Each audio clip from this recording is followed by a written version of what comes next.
បាទជំរាបសួរបងប្អូនទាំងគ្នាសាជាថ្មីនៅ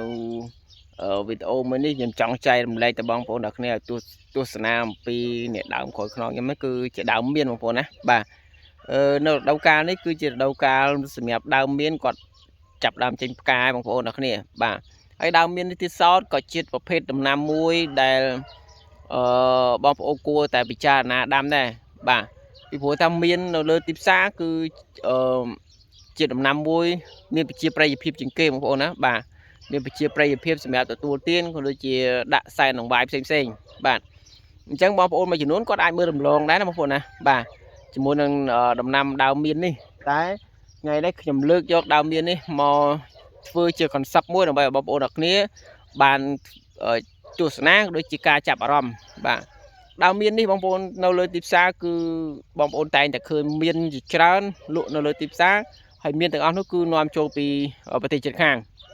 បាទហើយថ្ងៃនេះខ្ញុំឃើញទៅខ្ញុំនឹកឃើញថាខ្ញុំចង់ផ្ដល់ concept មួយឲ្យបងប្អូនទាំងគ្នាបានទស្សនាហើយយកវាទៅធ្វើដើម្បីទទួលបានផលសម្រាប់លក់នៅលើទីផ្សារដោយប្រទេសជិតខាងអញ្ចឹងបងប្អូនណាបាទឥឡូវបងប្អូនដោយបងប្អូនបានទស្សនាអញ្ចឹងនេះគឺ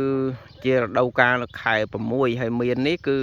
ឆ្នាំទៅមិញផ្លែច្រើនណាបងប្អូនផ្លែច្រើនណាហើយមៀននេះទៀតសោតគឺវាមានច្រើនពូជបងប្អូនមានច្រើនពូជច្រើនស្ថានមានក្អូបមានធម្មតាមានសាច់ច្រើនក្របទូចមានក្របធំអញ្ចឹងពេលបងប្អូនដាំបងប្អូនអាចរើសបានបាទវាមានច្រើនពូជច្រើនស្ថានដែរបងប្អូនណាបាទឥឡូវនេះខ្ញុំចែករំលែកបងប្អូនដូចបងប្អូនមកឃើញអញ្ចឹងមៀននេះចាប់ផ្ដើមផ្កាហើយរងចាំតែមួយខែកន្លះទៀតគឺវានឹងមានផ្លែទុំសម្រាប់ទទួលទានទេណាអញ្ចឹងខ្ញុំចង់ផ្ដល់ទៅដល់បងប្អូនទាំងគ្នាតែបងប្អូនអាចដាំមៀនដើម្បីធ្វើជាកូនរបស់បងប្អូនក៏បានដែរមិនបាច់ចាំថាដំណាំអីធំថ្លៃមៀននេះបងប្អូនដឹងស្រាប់ហើយគឺជាផ្លែឈើជាទិន្នផលមួយយ៉ាងដែលមានប្រជាប្រិយភាពបំផុតនៅក្នុងទីផ្សារបងប្អូនណានៅក្នុងទីផ្សារប្រទេសយើងក៏ដោយប្រទេសគេក៏ដោយបាទគឺលក់ដាច់បងប្អូនឲ្យតែបងប្អូនមានហើយបច្ចុប្បន្ននេះបងប្អូនប្រជាកសិករឬក៏បងប្អូនដែលគាត់ចូលចិត្តមៀនណាគាត់គ្រប់គ្រងមានផលិតផលខ្មែរបងប្អូនគ្រប់គ្រងនៅតំណែងរបស់ខ្មែរយើងអញ្ចឹងឲ្យតែបងប្អូនមានជារបស់ខ្មែរគឺលក់ទៅកន្លែងណាក៏គឺជួយទិញដែរបងប្អូនណាបាទហើយមៀននេះគឺគាត់ដាំបានច្រើនដើមដែរតែខ្ញុំមកថតតែមួយដើមឲ្យបងប្អូនទស្សនាទេទុកថាជាវីដេអូមួយក្រៅរំលឹកដល់បងប្អូនដល់គ្នាចាប់អារម្មណ៍មកការដាំដំណាំកសិកម្មបែបដំណាំមៀនវិញម្ដងក៏បានដែរបាទហើយបើសិនជាបងប្អូនមានដីបងប្អូនស្រឡាញ់តំណាំនេះបន្តិចខ្ញុំផ្ដល់ជា concept មួយទៀតថាបងប្អូនអាចដាំមៀន10 20 30ដើមក្រូច20 30ដើមដូង50 60ដើមអញ្ចឹងទៅពេលវាប្រមូលផលពេលរដូវកាលប្រមូលផលបងប្អូនអាចទទួលបានផលរបស់វាទៅតាមរដូវកាលទៅតាមពេលវេលារបស់វាមួយអញ្ចឹងណាបាទអញ្ចឹងនេះគឺជាដំណាំមួយប្រភេទគឺជាកូនមួយប្រភេទដែលស្មោះនៅឪពុកម្ដាយបំផុតហើយបងប្អូនគឺមាននេះសៅម៉ៅដូងតរ៉េននេះឲ្យតែបងប្អូនចេះថែទាំថែរក្សាវាគឺវាផ្ដល់ផលឲ្យបងប្អូនដល់គ្នាបានច្រើនមែនតើបាទឥឡូវនេះខ្ញុំលើក concept ប៉ុណ្ណឹងហើយមាននេះការថែទាំអត់សូវពិបាកទេបងប្អូនទិញតែពូជគេមកហើយដាក់ដាំដាក់ជីបាញ់ថ្នាំតិចតួចដើម្បីការពារមេស៊ីរួចហើយពេលដែលវានេះបងប្អូនពេលដែលវាចេញផ្កាចេះបងប្អូនគ្រាន់តែប្រើគេហៅថាសំទោសណាបងប្អូនណាគឺគេប្រើថ្នាំការពារកុំឲ្យសត្វមករោមពេកកុំឲ្យវាជ្រុះពេកបងប្អូនបាញ់ហើយបងប្អូនចាំតែទទួលផលទៅហើយថ្នាំវាអត់ប៉ះពាល់ទេបងប្អូនគឺប្រភេទថ្នាំការពារផ្កាកុំឲ្យវាជ្រុះណាបាទអញ្ចឹងនេះគឺជាអ្វីដែលខ្ញុំចង់ចែករំលែកដល់បងប្អូនដល់គ្នាក្នុងការរកមុខដំណាំយកមកដាំដើម្បីបានផលខ្ញុំអត់មានអ្វី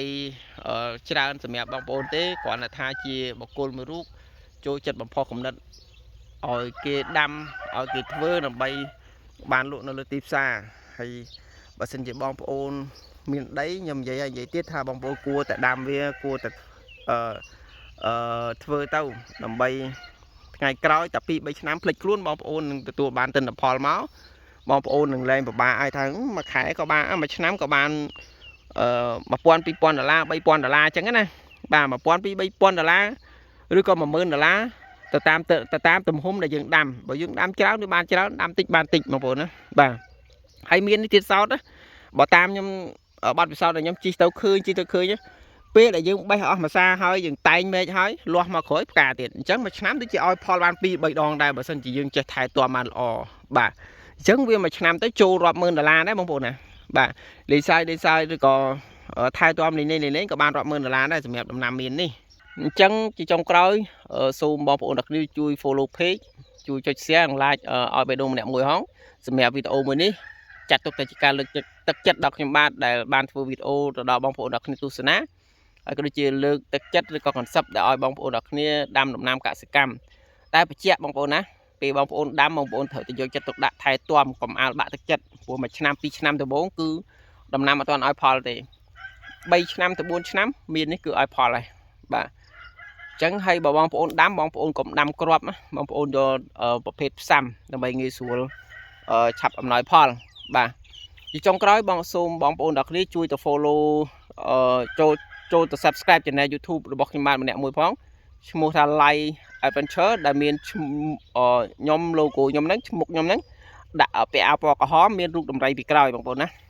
ហើយមានពាក់មួកសបាទជាចុងក្រោយជូនពរបងប្អូនដែលស្នេហាវិស័យដំណាំកសិកម្មទាំងអស់គ្នាឲ្យទទួលបានជោគជ័យគ្រប់ភារកិច្ចគ្រប់ដំណាំទាំងអស់ដែលបងប្អូនបានដាំបាទសម្រាប់ខ្ញុំរ៉ាឌីអរគុណច្រើនចេញពីស្រុកស្រែចម្ការទៅហើយគោរពរាប់អានបងប្អូនទាំងគ្នាជានិច្ចបងប្អូនណាអរគុណច្រើនបាយបាយ